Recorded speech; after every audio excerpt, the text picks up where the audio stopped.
Hi, thanks for tuning in on this Boxing Day.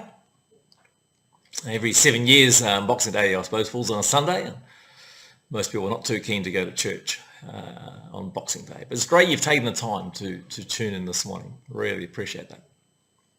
Not going to be a long sermon today. Just a devotion, a short thought to ponder, and hopefully to take some action on. I remember asking my parents as a child why Boxing Day was called Boxing Day. And if I remember rightly, the explanation I got was something about all the boxes left over from your Christmas Day presents. And that sort of made sense to my 5-year-old brain. The reality is the truth is a bit more complex than that. There are no definitive answers to this question, but there are some clues in history.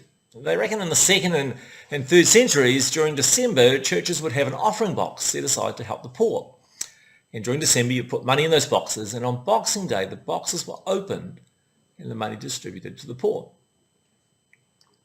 16th century, rich people would often give a box or a present to their servants as a way to say thank you. So, of course, for those who were servants, which was most of the people, Boxing Day was a day to look forward to, even probably more than Christmas Day. You look forward to Boxing Day when you would get a present. Victorian times, the servants were given the day off and could help themselves to leftovers.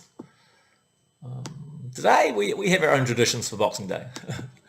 For many, it's to go to the shops, to pick up bargains and return all the things you got given that you didn't really want or don't quite fit anymore.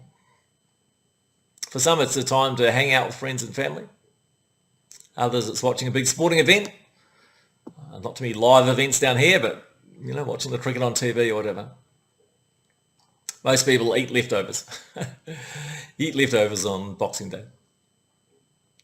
In the Northern Hemisphere, they have a tradition of going for a midwinter swim, which, of course, is rather different than going for a swim here. Here we're more likely to have a barbecue. The traditions of Boxing Day do give us some ideas on what we could do on this day. We could use it to acknowledge someone who has served us during the year. Maybe someone who it would be really easy to take for granted. Kids, maybe you could have a day when you just look after mum, do everything for her. Maybe you could visit someone who's lonely on Boxing Day. It can be a lonely time for many. Even after Christmas Day when people leave again and they're on their own. I suspect for many, people just lapse on Boxing Day after all the frantic rushing around of trying to get ready for Christmas, and they're worn out and they're wondering what this whole thing was all about and whether it was worth it all. Because it all seems to go so fast. Maybe the very best thing we could do this Boxing Day is to do nothing. In the Psalms it says, "Be still and know that I am God." I suspect that many of us have not done that over December. It's not called the silly season for nothing. We've crammed all this stuff in. I was talking to my spiritual director the other day and about Christmas, because I have to confess I don't really like Christmas. Ros loves it, but I'm a bit of a Grinch. And I was sharing to her, she's a German lady, but she's lived in New Zealand. She married a Kiwi. Who's a lecturer at Bible College, and she's been in New Zealand 29 years. And I was explaining to her about that I think after 29 years myself in ministry, Christmas, I associate Christmas now with the end of the year, with tiredness and lots of work and trying to find new ways to present Christmas. And she told me that she didn't enjoy Christmas either, but for very different reasons. She grew up in Germany, and Christmas is in the middle of winter, and it's cold and white. People slow down in this season. You hunker down. You don't go outside, and you don't go out too much even because it's too cold. And she said people are naturally sort of more reflective. On Christmas Eve, she said you would have family around and you'd have a very simple meal in order to remember the poverty and simplicity of Jesus' birth.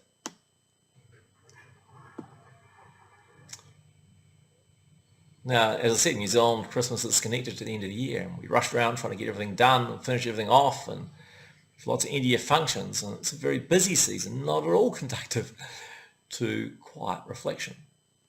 I think the Christmas story gets lost in the cultural norms of consumerism and gluttony. I said gluttony, because let's face it, most of us eat and drink too much at Christmas time.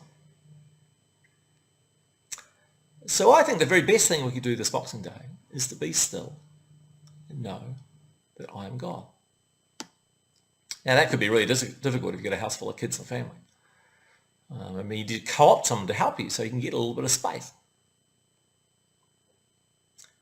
Question becomes, how do we be still and know that I'm God? How do we actually do that? The first challenge is to find some space on your own. See if you can get someone to look after the kids for a while, or so you can be still. Or maybe as a family, you could create a 1 p.m. siesta time where everyone is quiet for an hour, has a bit of a snooze. Part of being still is to become aware of our body and what our body is saying to us, and to become aware of our thoughts. Write them down in a journal so they don't keep cluttering up your mind. Meditate on a verse or a simple thought. God is present. He's here with me now.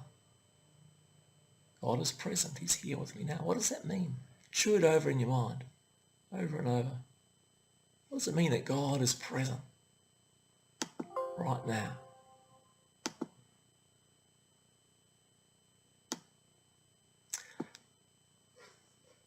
As I say, maybe the best thing you can do this Boxing Day is to be still and know that he is God.